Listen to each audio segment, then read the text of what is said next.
Josh the War Master Barnett versus Big Ben Rothwell is the co-main event at UFC on Fox 18. Takes place January 30th, 2016. Both of these men have had lengthy careers. Josh Barnett is 34-7.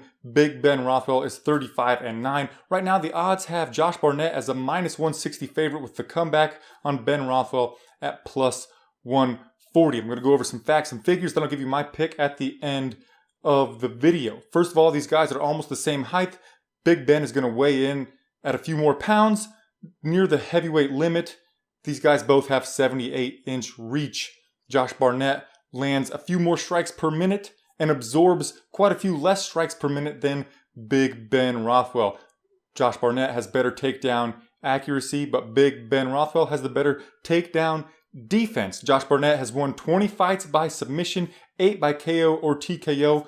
Big Ben Rothwell has won 20 fights by KO or TKO and 12 by submission. First, let's talk about the War Master, Josh Barnett. Since returning to the UFC, he is 2-1. He won his comeback fight against Frank Mir. Took him 1 minute to put a TKO on Frank Mir. He used some smothering clinch work against the fence to land some elbows and knees. He actually TKO'd him with a knee that dropped Mir like a sack of potatoes. At the time, it was a controversial stoppage, but I went back and watched it again. I'm cool with the stoppage. Then he fought Travis Hapa Brown, who people aren't liking very much right now, but he was going for a takedown against Travis Hapa Brown, and Brown got him with those 9-3 elbows to the temple, put him out. If this fight between Ben Rothwell and Josh Barnett were to take place right after that fight, I would have favored Ben Rothwell quite a bit because I was worried about Barnett's chin. But he took nearly 2 years off from the sport to, I think, recuperate that chin. He did some Metamoris, some submission grappling in that time.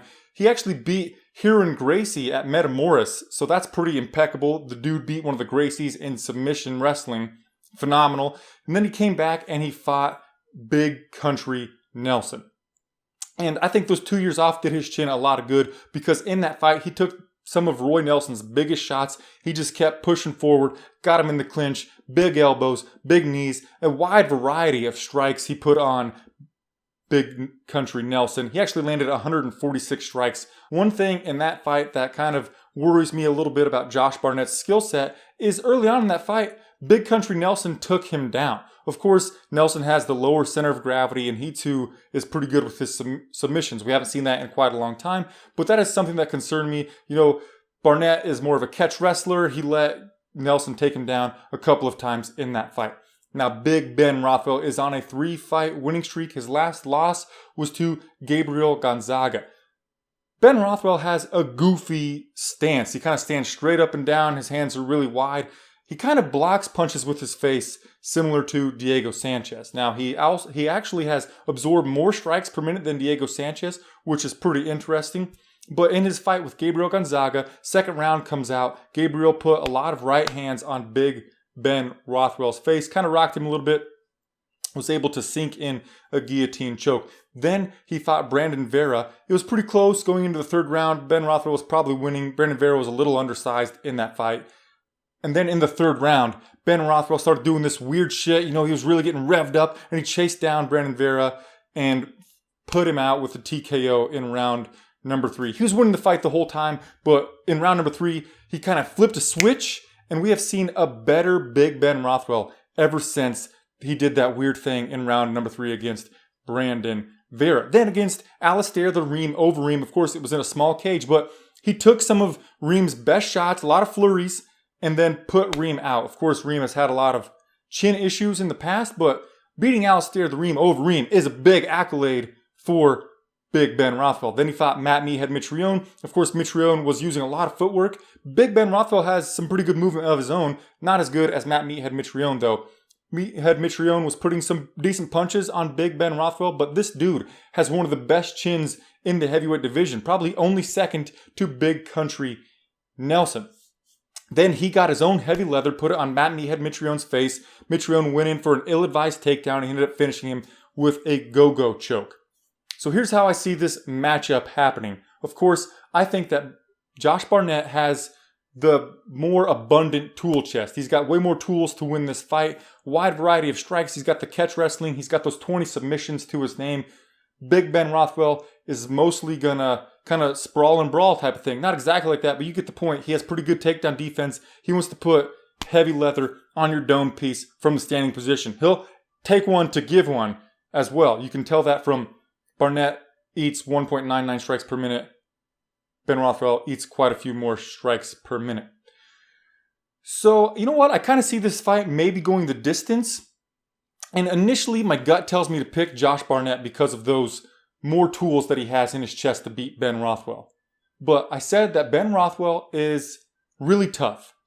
He also has these weird intangibles where we didn't think he'd beat Reem.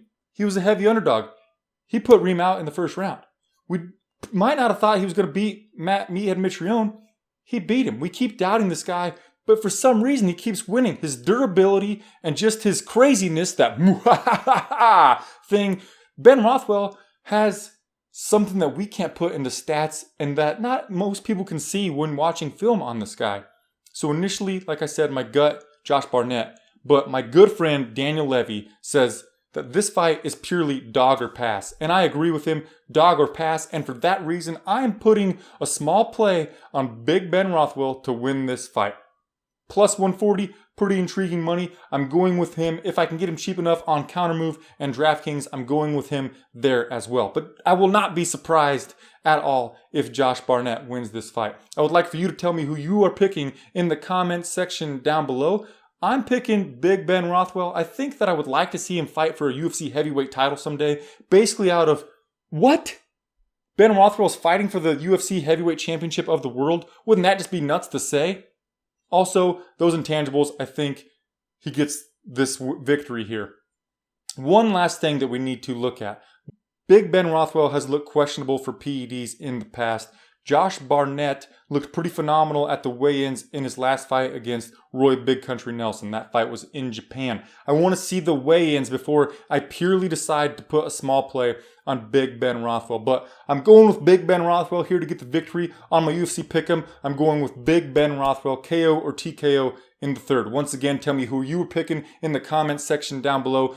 Please give this video a thumbs up. My goal for thumbs up on this video is 10. If you have the chance, please subscribe to this channel. You'll get a notification when I put out a new prediction/analysis preview video. Thank you guys so much for watching. Namaste.